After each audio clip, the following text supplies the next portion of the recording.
Welcome to another episode of Hard Factor. It is Tuesday, February 16th, 2021, episode number 626. I'm Will. We got Pat and Wes here. Mark is literally snowed out of the podcast tonight in Austin, Texas. Wes will be filling us in on the Texas storms very soon. And I need to clear one thing up, fellas, before we get going here on the rest of the show. That was Warren, Michigan with the serial pooper. I said Illinois, messed up.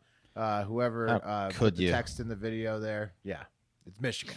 Big mistake.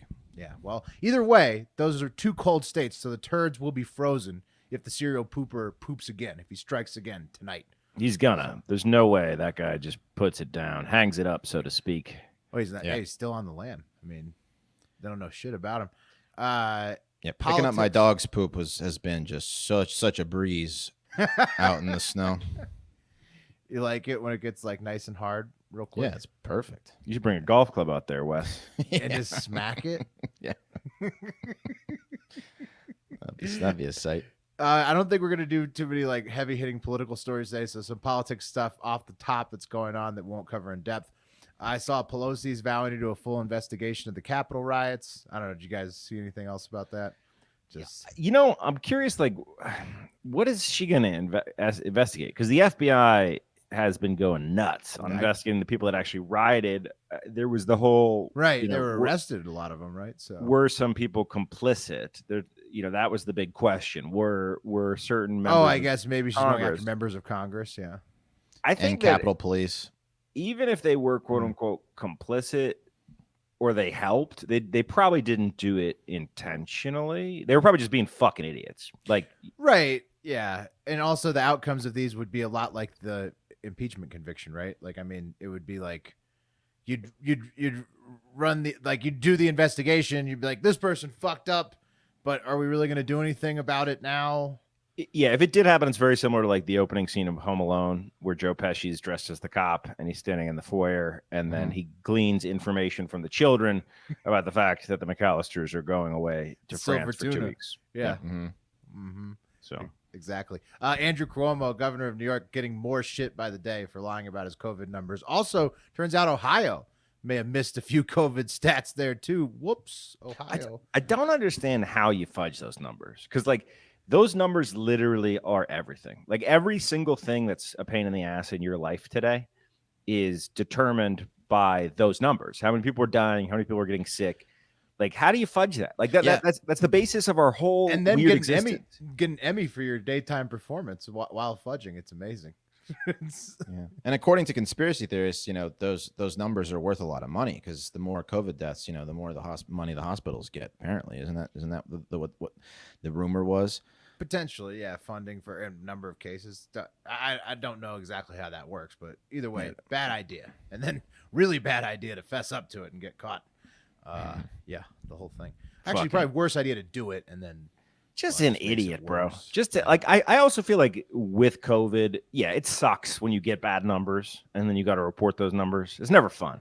It's never fun to tell someone bad news, right? Yeah, but he was walking around like he was doing the best job in the world. He got so cocky. I mean, he wrote a book about it. That was the cockiness. That was his big mistake. Yeah. That's so big tree fall hard with Andrew Cuomo. Wes, get us going with the stories. Oh no, Pat's going first, right? Yeah, I got it. But Wes, you have the storm update, right? Yeah, but yeah. No, Pat, you're right. Okay, I'll kick it down. Let's take it to Brazil, guys, where everyone's favorite strongman, Jair Bolsonaro, is leading the charge in something other than COVID cases for his people. Brazil, by the way, being the second only to the United States in COVID deaths at 240,000 roughly. But that number of deaths will pale in comparison to the deaths Brazilians will be facing from bullets, because Bolsonaro announced 4 decrees on Saturday that will have gun ownership as common as toxoplasmosis in Brazil. That's common. Yeah, which affects up to 50% of Brazil's population and can lead to a rage disorder. So that's a bad combo. It's a terrible combo, guys. That's a real bad combo. So there's 50% on the cat rage hormones, and then it's going to be easier for 100% of those to buy guns now. Exactly. Okay. It's a pretty sick, sweet situation there. The Board of Tourism's having an aneurysm this week. Bolsonaro just like that guy, like, if you could legalize like personal rockets, he would probably legalize that. Like, if you could like make your own Amazon clearing forestry service as a private citizen, I think he'd be cool with that. Yeah, I don't know what like you know how like presidents when they transition, there's usually like a letter written from one president to another, right?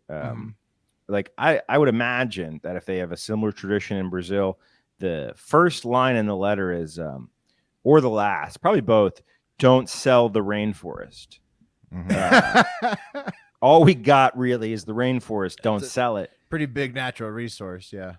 But not on Bolsonaro's watch, guys. The changes, which come into effect immediately, increase the number of firearms and the amount of ammunition citizens can legally buy and make such weapons easier to acquire. This is stripping back federal police and army oversight of gun ownership.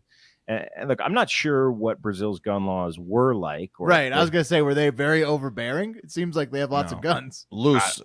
Well, I don't know if they have something called the Second Amendment in their constitution, but I do know that Brazil has the 7th most violent crimes of any country in the world. And after seeing of City of God, which is pretty much all I know about Brazil, it sounds like they're going to need a lot more knockout Neds in the coming years. City of God. Every movie about Brazil is just full of guns, from what I can tell. What other movie other than City of God? I mean, there's that one, and there's the prequel to that, I think, or the sequel. I don't think you can bring that in here. It's got to be a fresh. Can't be within the franchise. Nah, well, I mean, that's all I got then. No, I know, but you think about City of God with more guns, not good, right? There's been more movies out of Brazil, right?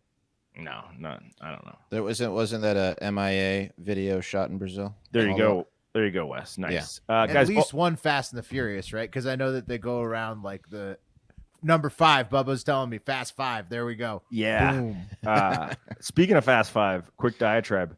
I one time got to sit in on my buddy's. I think I might have told this story, but my buddy was at Columbia University, Ivy League, right? And he was in the master's directing program. And I was like, man, can I tag along to the class? I want to see like what master's directing classes are like. He was like, yeah. It was the best of the best. Like the girl who starred in that show, The Boys, on USA. She was like a working actress, star of a TV show. She was in the class. Some heavy hitters in the class, some guys that had made big movies. And the day that I was there, it was presenting a franchise or a film that was the next film in a franchise. And these Ivy League kids stood up and presented Fast and the Furious in Brazil, Rio de Janeiro. And they were like halfway through their presentation. And the professor was like, they did that already. It was awesome just to see them crash and burn. Really? They didn't know. They hadn't done the research. Didn't do the research. Funk and Associates. Guys, Bolsonaro said, quote, the people are pumped about the guns. I bet. Yeah, they're loving it. In a press conference on Sunday, hunters can now buy 30 guns each and sport shooters up to 60 guns. So they had limits on numbers. Yes. Yeah, okay. Yeah, and don't get mad at me about gun control shit. Don't apply American shit to their shit. It's different.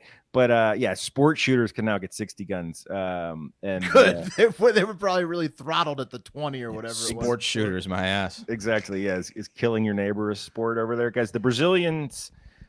People love. I do love to shoot for fun. So there is a lot of sports shooting, but I mean, 60 guns. That's like a law for like billionaires or millionaires. Like, I mean, you have to be so rich to have to like. Well, I guess maybe if you prioritize that as like all your income, but there's a lot of guys that aren't millionaires that have 60 guns. But I agree with you, Will. Generally, right? But like nice sport shooting guns, like those get real pricey. Yeah, that's true. College or guns? You make the call. The Brazilian left is pissed, guys, after Bolsonaro's actions, and they're concerned that his relaxation of gun laws will help organized crime groups to expand their already burgeoning arsenals and would make one of the world's most violent countries even more violent. Yeah, no shit. 60 guns is a lot. I mean, if you're going to turn it into an army, that's... If you have limits like that, it's because... shit's fucked up in your country, lots of militias, right? What's 59 to 60? You know what I mean? They came up with that number somehow. Marcelo Frexico, who's a leftist congressman, called Bolsonaro's actions a quote threat to democracy. And obviously, guys, there's always going to be a heated gun debate on gun control. And again, I literally only have the City of God movie to go on. But it is interesting timing to do this while COVID is raging over there. And a recent study was dropped from the University of Sao Paulo and the NGO Concetas Human Rights Organization, claiming that Bolsonaro carried out a, quote, institutional strategy to spread the coronavirus. So not just not deal with it. What? That's but who said that? What was it? Was the University of Sao Paulo. Wow. Yeah. So like his main university saying that he just spread it on purpose? Yeah, he wanted to see what would happen. He did catch it, and then he like wouldn't wear a mask when like aggressively answering questions to reporters. So I mean, it's probably maybe part it's of the got study. legs. Yeah. Maybe. And guys, that's not chill. But what is chill is our sponsor, Caliper CBD. Oh, the most chill. The most chill, guys. Do yourself a favor. If you're a little stressed or been having trouble sleeping, let me let you in on a little secret, and that's Caliper CBD. It's your passport to ultimate chill. There's lots of CBD products out there, but Caliper is by far the best you can drink or eat. It's proven to absorb 450% more efficiently than tinctures, right? So don't stamp it. Don't mess with that tincture Stamp bullshit. your passport to chill. And results you can feel immediately, guys. It's THC free. No worries about drug tests or anything like that. They have 20 milligram packets, perfectly portioned. So you get the same results every time. And you can get 20% off your first order if you use promo code FACTOR at checkout. You can try Caliper CBD risk-free for 30 days. If you don't love it, full refund. That's not bad. So go to trycaliper, that's caliper with a P, .com/factor. Don't forget the promo code factor to get 20% off your first order. Get in on the Caliper train with us. We love it, guys. You really can't go wrong. Yeah. Caliper Order one for your relatives in Texas. They'll appreciate it. They need to. I don't think you can mix it with frozen water, Wes. Right. Calm themselves. Right. Yeah. they could mainline it. I have just poured the Caliper CBD packet straight on the tongue. Not bad. Tasteless. Completely tasteless. Chills you out right away. Totally safe. Okay. Moving it along. Shout out to John F. and the Hard Factor Discord chat. Go to patreon.com/hardfactornews. Send in the car tier if you want to get in on the Discord chat. This is a story that came out of the discussions on there. And it's about a homeowner named Paul Austin and his wife, Tanisha Tate Austin, and they're in Marin City, California, which is the Bay Area of California. So Paul and his wife bought a home there in 2016. They ended up having to buy their home off market from another black couple after they had been getting outbid for other properties left and right. If you guys, I'm sure you've done real estate looking in hot markets, you understand that, you know, people just outbid you by a shitload of money, like investors or whatever. Well, Paul and his wife were having the same experience, and they think they were having an even more difficult time due to their skin color. Shit. The outbid, man, there's nothing that really ranks you more than the outbid. Like you and your lady or your husband, whatever you got going on, you think now it's time. We can finally afford a home. We're in the game. We're in the market. And then you realize that you're not even fucking close. You're not even. I mean, in a hot market, you're getting outbid unless you have significantly higher than what the listing is at. Like 50% probably, like available to you. It's just a real kick in the teeth. It's like when they used to do those trade shows where they'd advertise like VCRs for $9, DVD players $12, and you get out there and you realize that there's like one 20. of them. Yeah. Well, it's the worst because you go in there and like you get excited and you like look at you like imagine yourself on the porch and in like the kitchen and then some dude from wherever comes in and bids $100,000 cash above you. You know, you wanted to say California. California. I did want to say California. I mean, it's either there or international these days. It's been a real kick in the teeth being in Austin for 10 years, right? And like not being able to afford a home. And then finally this year I was able to afford a home. And it's like, nope. You just watched it grow in front of your eyes, and you can't have a piece. I was able to buy a home in Austin, but I had to do a new build because it was just nothing. It was a hot market, getting outbid. But back to Marin City, California, and that was the same experience Paul and Tanisha were having, except they felt like it was a little bit worse because of their skin color. They're African Americans.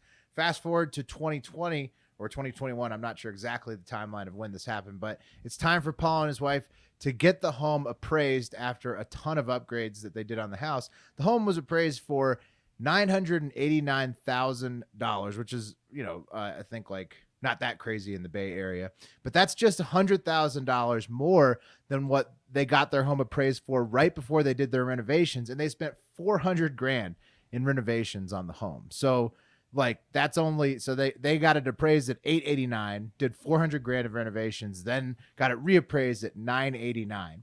And what do they so- say? You're supposed to get like 120% or so. Is it double? I don't know. Oh think it's yeah, I mean you should a lot, way more than what you put in. Yeah. I mean, and if you're doing, and I guess you could potentially screw up your home, but if you're doing common sense renovations and it doesn't, like arguably mess up the home, then or like over customize it, then it should like improve putting the a steam room in every bathroom or something like practical stuff. Right. Yeah. You Stripper might. pole. Exactly. Those things. But hey, those could also maybe the right buyer. Anyways, after months of complaints, the Austins were approved to get a second home appraisal done. But this time they had a white friend pretend to be Tanisha. And the home was appraised for $1.482 million, roughly $500,000 more than it was appraised just weeks prior when they had been in the home for the appraisal. Okay, quick question. Well, did she pretend to be Tanisha, or did she go by like? No, she pretended to be Sarah? Tanisha. She introduced herself as Tanisha. No, she pretended to be Tanisha. She brought in pictures of her white family to replace the pictures of the black family that was in the house before, because they felt like, I guess the first lady who did the appraisal was an older white lady, and they felt like they got an unfair shake. So this time she was a racist they bitch. they subbed in their white friend, and they got $500,000, $500,000 better appraisal on their house. What, what's the hack there? Was it subconscious, or was she like, "I'll get these blacks. I'll show them. They'll sell their house for half of what they should." Yeah, I'm gonna lose them a bunch of money. Right, Yeah, like- exactly. Impossible to Fucked describe it up. besides like saying systemic racism, right? So the real estate market is hard enough to get into, as evidenced by us, without systemic racism stacked on top of it, as you can see for the Austins. So, people really got to figure out how to make homeownership more approachable for everybody, because whether you're getting just sharked out of it by rich people or there's other factors that compound that make it even harder for you to buy a home, it's all fucked up. So the Biden admin says that they'll try to make it a priority, home ownership for average Joes, but we'll see what happens. It's hard to compete with all that money out there. Personally, I know real estate's what helped me get my personal finances on the right track. So, I encourage anybody to get into it. It's hard though. It's the only way to make your rent work for you though. So Yeah, the only way I'll be able to get into it is if I start offering my services as a pretend white homeowner at a high rate, so that I can then buy a house for myself. Yeah, you do like 3 or 4 of those jobs, and then you got enough for the down payment. we got a lottery funds going on a lottery pool going on the Discord. If you want to join in on that, that's what I'm banking on. There you go. Lottery fund, home ownership. It's all the same. Maybe this is the kind of topic we'll cover over at the Stereo app this week on our Wednesday and Friday afternoon commute shows. Stocks, real estate, always good things to keep the blood pressure real high and elevated, and the comments popping during those shows. Stereo is a new app. It's like radio meets TikTok. That's the best way I could describe it. It's really fucking fun. 2 of us host a show at a time, and we have, if you're listening live, you can just boom, leave a voicemail, and we'll discuss it right after you leave it. It's so fun. Go to stereo.com/hardfactorwill, hardfactorwes, hardfactormark, or Pat Cassidy. Go to our specific URLs and follow us and get notified of when we go live. It's all completely free. The replays are free too. And you can submit, like I was saying, you can interact with us during the show if you're listening live. So we're going every Wednesday and Friday at the afternoon commute. Listen to the end of the show for a sample. Download the app, follow us, and listen every Wednesday and Friday. All right, guys, as Will said at the top, Mark is not with us. He and his wife are hunkered down doing puzzles with the cats, and he can't record because he is one of the 3.5 million Texans without power, as a record-setting storm has absolutely crippled the state. Bubba, you have a little meme that Stephen Kane sent me that kind of just describes. It says, from Handra and CV, it says, "Don't mess with Texas unless you've got 2 to 6 inches of snow. Then you can totally fuck Texas up." Yeah. And that's pretty true. That's what this storm did. It's been an absolute shit show since Friday night. And let's check in with Mark, actually. He left us a voicemail. So let's see what he has to say. Hey guys, Mark here. I can see my breath in my house. That's pretty cool. So It's cold. It's like 46 degrees in my house right now. I'm in Austin, Texas, obviously, and we don't know how to deal with a little bit of snow. Everyone turns on too much power and brings down the shitty power grid. So I think I'm without power for 2 or 3 days. But don't worry about me. I'm built for this. I have a little bit of extra girth on my body, and as you guys know, I like to. I've been known to swim in cold water. This is more of a vacation, a cold vacation for me. So I hope everyone else is doing well. Enjoy the show. Miss you guys. I'll talk to you soon, and I'm sure I'll update you soon. Have a great fucking day. Wow. Yeah, so there you go. Mark's been prepping for this moment for months. I'm surprised he's enjoying this. I mean, I don't think he's fun, right? enjoying it. Well, No. He said it was a cold vacation. He was making fun of himself. I mean, he's making lemonade. He's making lemonade. Yeah. He's making lemonade. Listen, the first day in one of these things, you get you can have some drinks. It's like fun. You light the candles, and then it becomes a real pain in the dick after day one. Then you got no. How do you charge your phone? I had to Google in the car. They have yeah, in the car. Because I was thinking to myself, this is weird, man. Because it gets so hot in Texas, and my AC bill is fucking insane when I'm down there, right? But no, I guess heat takes a lot more power than AC. Apparently. Well, and they can't. I wonder, why can't they insulate the power plants and stuff? Why is it that if everything freezes, everything just shuts down? In Texas? I don't think it's that. It's a run on energy, right? Yeah, it's a run on energy, and also the snow has just knocked out power lines and ice. So starting Thursday, there was that ice that caused a 133 car pileup in Fort Worth that killed 6 people, and then Sunday night into Monday, pretty much every county in Texas was under a winter storm and still is. That snow dumped a record 6.4 inches here in Austin, which is the biggest snowfall in 55 years, and temps across Texas dipped to the lowest it's been in 30 years. So there's some record-setting potential for tonight by a lot in Texas. Wow, getting a -1. Yeah, Dallas, Texas. That's Little Rock, Arkansas. Dallas, San Antonio, and Houston all looking at record-setting temps tonight. Digits. Yeah. So, and then here's a let me see here. Let me see. I'm getting to it. So yeah, President Biden declared a state of emergency in Texas. It's just blaringly clear that Texas has absolutely no plan for a storm like this. Here's a video outside my girlfriend's apartment where cars just at a standstill because some Texas two-wheel drive SUVs could not make it up the slight hill. Hey, don't knock on the two-wheel drive. I just had to buy a two-wheel drive SUV. Sometimes a pocketbook just can't afford. Listen, I have one. I have one, and you were able to drive in the snow, though. Well, it's kind of hilarious. I have a Toyota Highlander. Here's the video. I have a Toyota Highlander, and so we went out to go get some smokes and some food at the only 7-Eleven that was open within 5 miles. And I have a little snow button on my Highlander, so I popped it in snow mode. Hell yeah! Snow mode.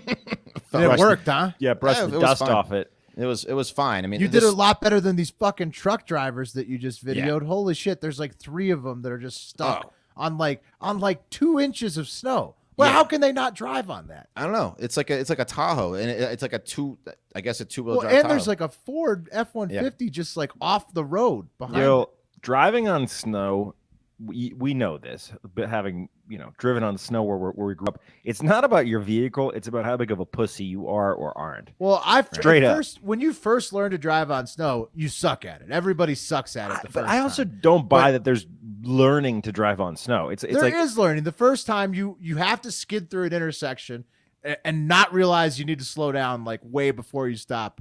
A couple times before. I beg to differ. It's really like being a stunt man. It's like you didn't go to fucking stuntman school. You just woke up one day and said, "Yeah, I'll do that." So you're saying you just learn? Either you can drift through an intersection and get your fucking tires on the right track, or you can't. It's a real. It's a thing people fucking love to say. Like, oh no, I'm from the Northeast, so I know how to drive in snow. It's like there's no fucking knowing how to drive in snow. Are you a pussy or not? It's common sense. Well, it's not freaking out and overcorrecting usually when you lose control. That's the common sense part. But there's no fucking class. People they make it seem like there's a fucking class. Like, oh yeah, bro, I'm a pro snow driver. No, it's like, how lucky are you and how afraid are you? Well, in the snow like they have here, it's so cold the snow's still dry. So how heavy your vehicle is makes a big difference too. So people with just these small cars out there, they don't have enough traction on the road and weight. There is a certain level of snowfall where 4-wheel drive versus 2-wheel drive does make a difference. Four-wheel Oh, there were drive people- absolutely makes it easier. There were 4-wheel drivers For sure. plowing past those people in For the grass You that were can- stuck Yeah, you can drive pretty fast in a 4-wheel drive on the Yeah. snow. in this powdery stuff. Here's another video of a pileup out of El Paso. That's pretty crazy. If Bubba's got that one, yeah. I was getting texts last night at 3 a.m. from City of Austin Power saying that they were going to be, I guess, like rotating. That's an insane crash. That's fucking it's nuts. wild. Well, This But is saying they were going happening to be everywhere in the rotating South. power outages and it would last 40 minutes max. I guess that's not the case. 40 minutes max. That's Yeah, what it was saying. It's gonna be like 72 hours, right? Wes, what's the grand total here on how long you're gonna be without? So they power? say that we won't be melting until like Thursday or late Wednesday. I mean, the temperatures are not going to get into where the snow is going to start to melt. I mean, Mark could be without power for another 1 or 2 days. Who knows? So yeah, and you don't have power at your house, but you're right. you- I'm in like a little small pocket down south where people have power. I got really lucky. oh, nice. Yeah. So yeah. I hear the like, mayor has power. Oh, the mayor's got power. He did like local news in Austin was like 9/11 happened. People were like we got to come together, and I mean it's a good message, but they were like a bunch of heroes out there for sure. So yeah, Greg Abbott brought some comfort to Texans in a statement he released saying, "What becomes frozen will remain frozen for a long period of time." And you know what else can help you What fil does like that mean? Yeah, I like don't his know. fucking heart. yeah, he's crazy. More like global freezing, you know what I mean? And you know what else can help you feel like something else is frozen stiff for a long time? That's right, Blue Chew. Yeah. Gonna have to call me the snowman pretty soon, you know what I mean? This episode is They sponsored call by me the Blue Chew. icicle. Frosty's home. Yeah, Frosty's home, baby. This episode is sponsored by Blue Chew. Say it with us, Blue Chew. Blue Chew is making waves and bringing more confidence to the bedroom by offering chewable tablets that can help a man get stronger and longer lasting erections. Blue Chew is a unique online service that delivers the same active ingredients as Viagra and Cialis, but in chewable form and at a fraction of the cost. Blue Chew's tablets help men achieve harder, stronger erections to combat all forms of ED, erectile dysfunction. Blue Chew is an online prescription service, so no visits to the doctor's office, no awkward conversations, and no waiting in the line in pharmacy, and it ships right to your door in a discreet package. The process is simple. Sign up at BlueChew.com, consult with their online licensed medical providers, and once you're approved, you'll receive your prescription within days. The best part, it's all done online, like I said. Blue Chew's sildenafil and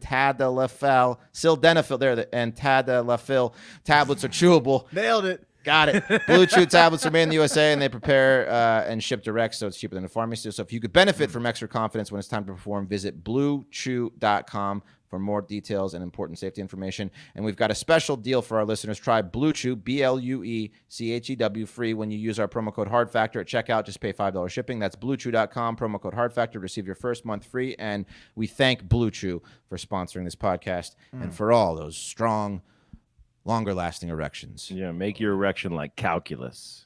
All right, guys. It's like a parabolic curve. Fucking hard, dude. Fucking hard.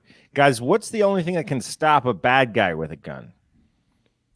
Good guy with a gun. You wrong. A 12-year-old with a gun? Hell yeah. A 12-year-old Goldsboro, North Carolina boy who recently became the coolest kid at whatever middle school he goes to saved his 73-year-old grandmother on Saturday night after two men broke into his home and demanded money. And What? when his grandmother told them that they didn't have any money, they proceeded to shoot his 73-year-old grandmother, Linda Ellis, in the leg, and then probably asked the question louder. Wait, they were gonna kneecap a 73-year-old lady like that was like a warning shot? I mean, that's probably gonna do it. That's terrible. Yeah, That's well, insane. That's a when- crazy when plan. you don't get the answer you like. Okay. You don't. I feel like you can only do that to like an able-bodied person, like shoot him in an extremity to send a message. Because Yeah, like if she's in a wheelchair forever after right, yeah, you shoot a 73-year-old in the leg. That's game over. Don't know if it's a kneecap, but they really wanted the money, Will. Okay. Guys, the boy, who's a level 102 commander on Call of Duty Warzone, had spent countless hours training for a scenario just like this, and he rolled up on the men, guns blazing. He grabbed a handgun and just started popping caps, causing the men to flee out the front door. And police later found one of the suspects, 19-year-old Khalil Herring, at an intersection near the house where he died from his wounds. Damn, Whoa, he got him. Yeah, 12-year-old saved the fucking day. Saved grandma. The other suspect's still at large, but Khalil ain't no more. Got bested by a 12-year-old. This is pretty sick. Yeah, That is a fucked up situation. hey, that's what you get for shooting a kid's grandma. Fuck those guys. Sorry, he's dead and all, but fuck. Oh yeah, 100%, dude, Jesus. 100%. This, imagine, like I remember going to a sleepover after I hit a home run, and all your boys are like, "Yeah, man, what was that home run like?" Is his grandma alive? Oh, she's alive and she's proud as hell. Will, Oh shit! Yeah, this guy's. Yeah, he's a hero. yeah, the world's proudest grandma was taken to the hospital where she was treated for non-life-threatening injuries. But seriously, imagine the big dick energy of that kid. Probably medium dick because he's 12. Medium Can dick you energy. imagine? He's like John McClane, and he's 12 years old, and he's gonna lead the John McClane lifestyle. Now he can just be. He's a hero. Start smoking reds. They weren't really practicing gun safety at that house, were they? No, there was a handgun just laying on the table, But it worked out. ready, so. It worked out well, but ready to go. it could have gone a much worse way. I'm assuming it was locked and loaded too, because that sounds like he just was able to pick it up and roll with it. So. Well, Yeah. to be fair, this kid lived in a pretty nasty neighborhood, and I guess the kid's aunt had said this string of violence needs to stop because they've been terrorized. So maybe it might have been a situation where they were like, "Hey, you're the man of the house. Right. If anyone comes in and shoots your grandmother asking for money, give them the money. But then if you don't have any money, yeah, there you go. Fair enough. Grab the pistol. It was protection. yippee ki motherfucker." Cool. Exactly. Good for him. All right. Yeah. Well, that kid's a badass. Okay, fellas, I need to stall for a second because I got to put something on. Just putting on the helmet. Okay, it's more of a soft. It's not a helmet, really. It's it's like a plushy head wrap. Yep. Okay. Will, If you guessed that it was the helmet for Space Mountain to go back to space, you're correct. First stop on Space Mountain today. It's actually Earth, fellas. Right here, right below our feet. Scientists in Antarctica drilled through 3,000 feet. I know I typed 300, but it was 3,000 feet of ice to try to look at the muddy floor below, 150 miles inland from the ocean. But they hit a boulder instead of the muddy floor. And to their shock, the boulder was covered in live sponges and whatnot, little, amoeba creatures living all over the rock. So completely sunless environment, very far from the open water. Hard to imagine anything surviving in an environment like that, right, guys? Sick? I don't know, Will. You got to give me context. Is it sick? Yeah, sick, totally sick. Oh, sick. These sponges, right? They could survive without sun, which is impressive. It's like, what the fuck could be floating 150 miles inland under the ice shelf where they feed off of it? And it's hard to imagine. Is that like a space-like environment? Could there be like a underground ice ocean on Mars like this where things survive? So are they chalking it up as a win because they hit a boulder, which is a No, loss? actually, it's funny. It's funny. You're right, Pat. The Antarctica scientists who are geologists are pissed. They're like, we wanted to get to the fucking floor and we hit this boulder. But then biologists are very excited because they're like, oh shit, there's these alien like sponges all over this rock. Yeah, one scientist's trash. Is another's treasure. Exactly.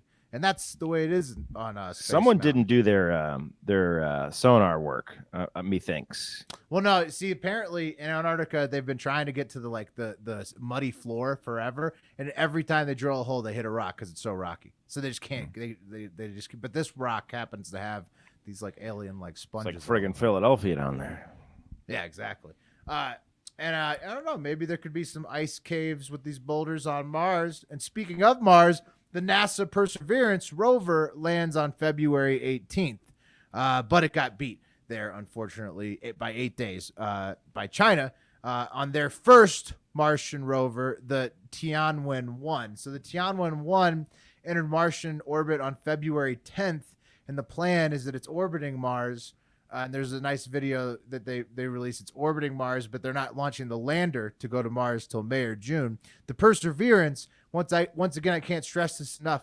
This is America's second Martian rover, and it will be landing directly on the Martian surface on Thursday at approximately 2:15 p.m. Eastern via the pulley slingshot method that was just on the screen if you're watching youtube.com/hardfactornews. Yeah, I feel like we had our first rover, I could be wrong here, was 1998, I want to say. It was a while.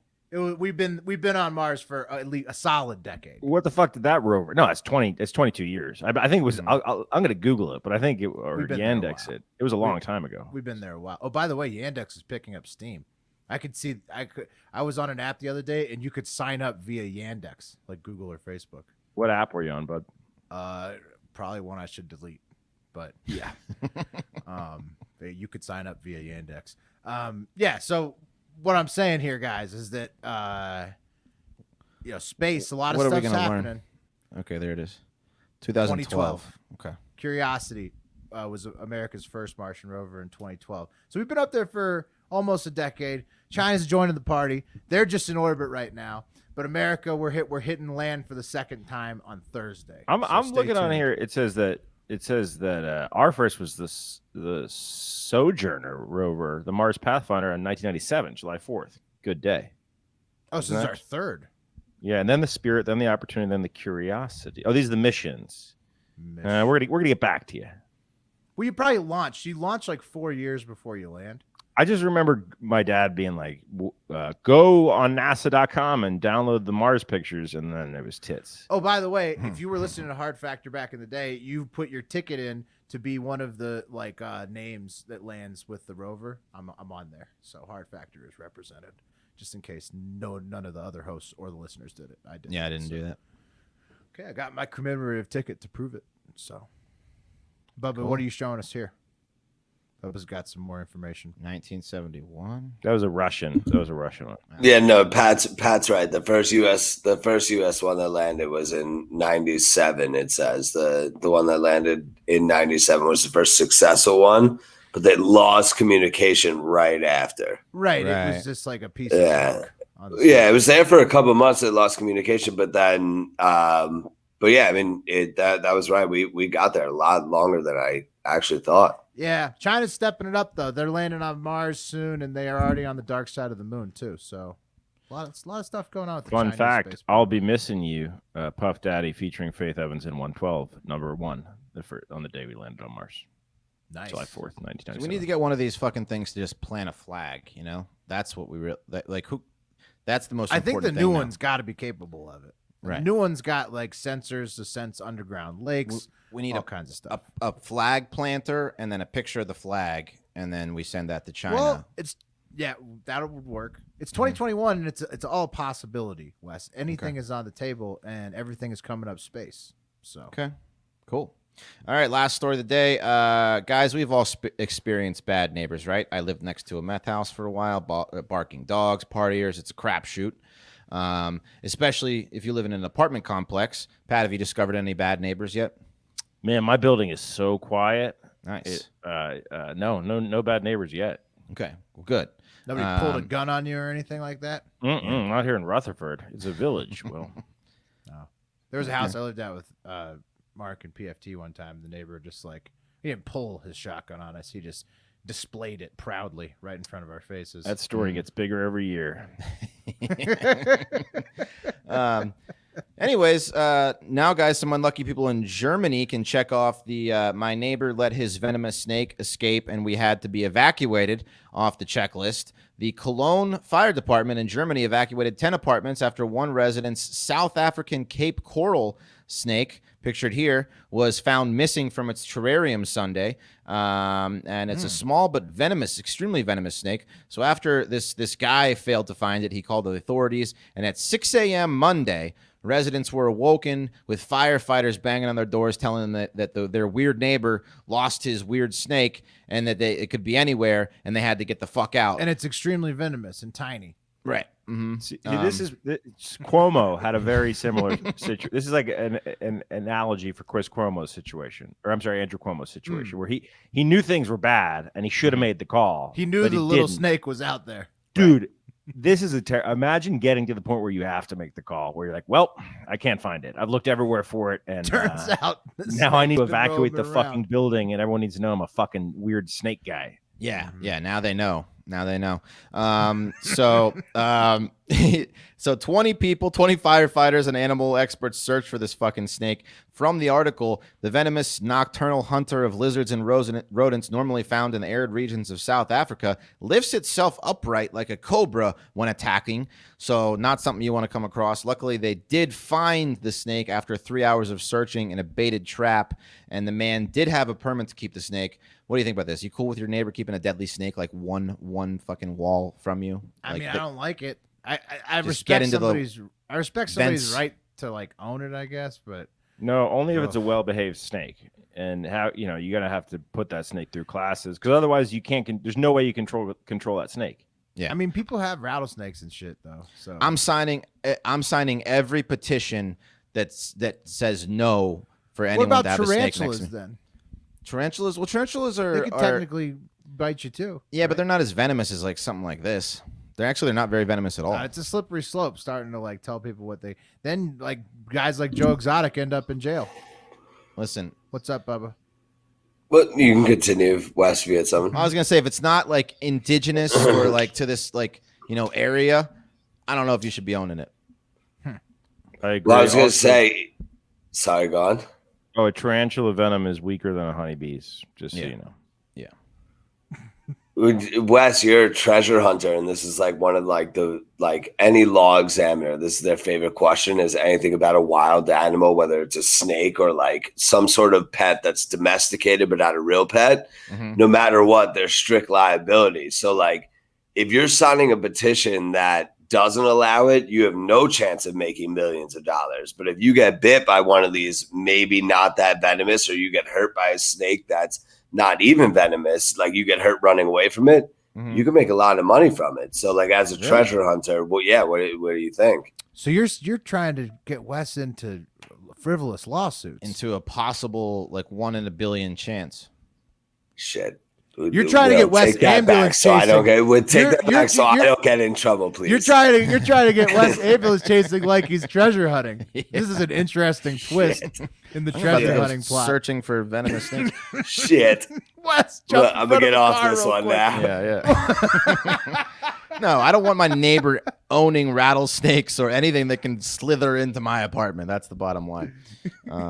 So, all right. Anyway, all right, that's going to do it for Hard Factor. Hopefully, some power will return from Mark, and he'll be on tomorrow's show. Say a prayer for I everyone can't out wait there. to see Bubba's personal injury attorney at law ads. You need a 2-strike rule with snakes. I think it's a 2-strike rule. Say a prayer for everyone out there. There are some people that are actually like, in pretty big trouble. People on life support without power, old people, it's a pretty scary situation for a lot of people. So keep them in mind. And if you haven't checked out the Patreon page, go to that patreon.com. There's a cool Discord on there. Like I mentioned, the lottery corner on there. We got some fun, different interactions going, gambling, stocks, all kinds of shit. Check out the merch page. Follow us. Check out the stereo. And stay warm and have a great fucking day.